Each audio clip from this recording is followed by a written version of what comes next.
नमस्कार साथियों। आज हमारे देश की स्थिति कुछ दिन पहले जैसे पाकिस्तान में थी और श्रीलंका में थी, यानी जनता त्राहिमाम चाहे वो महंगाई को लेकर के हो, चाहे बेरोजगारी को लेकर के हो, जैसी स्थिति अन्य कंट्रियों की थी उसी स्थिति में आज हमारा देश गुजर रहा है। अगर बात करूं, चाहे वो महंगाई का आंदोलन हो या फिर युवा रोजगार का आंदोलन हो या फिर विपक्ष पार्टी के द्वारा अपनी सीटों का आंदोलन हो, जगह जगह देश के कई राज्यों में बड़े बड़े आंदोलन हो रहे हैं। आखिर ऐसा क्या है? क्या इस सरकार की जो मनमानी है, अभी तक जो देश है कैसे चल रहा था, कैसे पिछली सरकारें इसी देश को मैनेज करती थी, युवाओं को रोजगार भी मिलते थे और जैसे कि सभी की जो फरियादें थी वह भी सुनी जाती थी, महंगाई थी उस हिसाब से मजदूरी भी दी जाती थी। पूरी जानकारी आज के वीडियो में आपको डिटेल में मिलने वाली है कि आखिर अब क्या होने वाला है, देश में क्या होने वाला है, कितने जगह पर आंदोलन चल रहे हैं और किस किस मुद्दे को लेकर के आंदोलन चल रहे हैं। वीडियो में आगे बढ़ने से पहले यदि आप चैनल पर नए हैं, अभी तक आपने भाई का चैनल सब्सक्राइब नहीं किया है तो चैनल को ज़रूर सब्सक्राइब कर लें, बेल आइकन को ऑल पर ज़रूर प्रेस कर दें, जिससे कि आने वाले हर वीडियो की अपडेट आप तक पहुंचती रहे।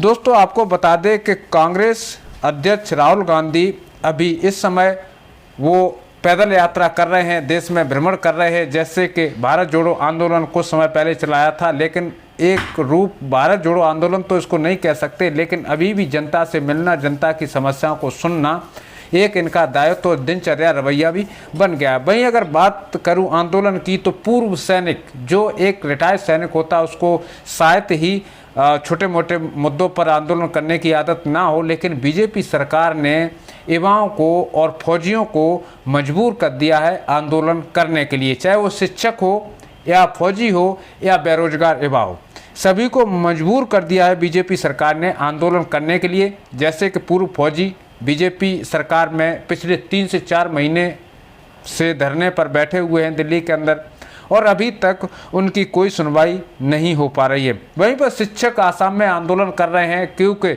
उनको भी एक आश्वासन मिला था, प्राइवेट सैलरी मिल रही है शिक्षकों को, और जबकि सरकारी टीचर होने के बावजूद भी उनका डेली का खर्चा भी नहीं निकल पा रहा है। इतनी देश में महंगाई बढ़ चुकी है कि लोग अब आंदोलन के अलावा और कोई रास्ता नहीं निकाल रहे हैं। वो यही सोच रहे हैं कैसे भी करके सरकार से राहत मिले, लेकिन सरकार गरीबों को राहत देने का नाम ही नहीं ले रही है। इसमें मीडियम परिवार के जो लोग हों, ज़्यादातर हमारे हिंदुस्तान में मीडियम परिवार के ही लोग पाए जाते हैं। बिजनेसमैन हैं, बिजनेसमैन के ऊपर कोई फ़र्क नहीं पड़ता। एमएलए, एमपी और जो भी सांसद विधायक जितने भी हैं, नेता लोग हैं, इनके ऊपर कोई फ़र्क नहीं पड़ता क्योंकि हर मेंबर ऑफ पार्लियामेंट और जो विधायक है 3-3 से 4-4 पेंशन ले रहे हैं। लेकिन ये देश में क्या हो रहा है, एक अनपढ़ विधायक बन जाता है और पेंशन उसकी चालू हो जाती, चाहे एक दिन के लिए विधायक हो। हालांकि रक्षा मंत्री से एक ही शिकायत है कि रक्षा मंत्री केंद्र सरकार के जिम्मेवार हैं और केंद्र के जो भी कर्मचारी हैं सभी को समांतर समझना चाहिए। आंदोलन को लेकर के रक्षा मंत्री से पूर्व सैनिक मिले भी हैं, डायरेक्ट बात भी हुई है, लेकिन बीजेपी सरकार के जो वादे थे उन वादों पर गिरती हुई नजर आ रही है।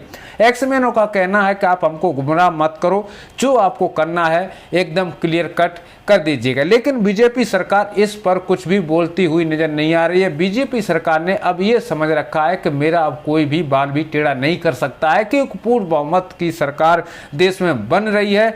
पिछले अभी तीसरी बार इलेक्शन होने जा रहे हैं और तीसरे बार भी उम्मीद बीजेपी किए हुए बैठी है कि पूर्ण बहुमत के साथ में केंद्र में फिर से बीजेपी सरकार आएगी, क्योंकि आज जो युवा आंदोलन कर रहे थे रोजगार को लेकर के, वही युवा समर्थन करेंगे बीजेपी सरकार को वोट देने के लिए। ये 101% सच्चाई है। अगर देश के युवा एकजुट हो जाएं और सेना के जवान एकजुट हो जाएं तो देश में कोई भी सरकार बनाने से पहले युवाओं को और सैनिकों को खुश करेगी, तभी आगे प्रक्रिया बढ़ सकती है। वोट बैंक मजबूत करने का सबसे बड़ा राज बीजेपी सरकार का है। झूठे वादे बीजेपी सरकार ने जो वादे किए थे सभी बातों पर पानी फेर दिया। यहाँ पर जितने भी युवा हिंदुस्तान के रुष्ट हैं उनको रोजगार नहीं मिल पा रहा। हम अकेली अग्निपथ स्कीम पर बात नहीं कर रहे, किसी भी सेक्टर में आप नज़र उठा के देख लीजिएगा, चाहे स्टेट गवर्नमेंट कर्मचारी हो, चाहे 4th क्लास का कर्मचारी हो, चाहे 1st क्लास का कर्मचारी हो, किसी भी कर्मचारी को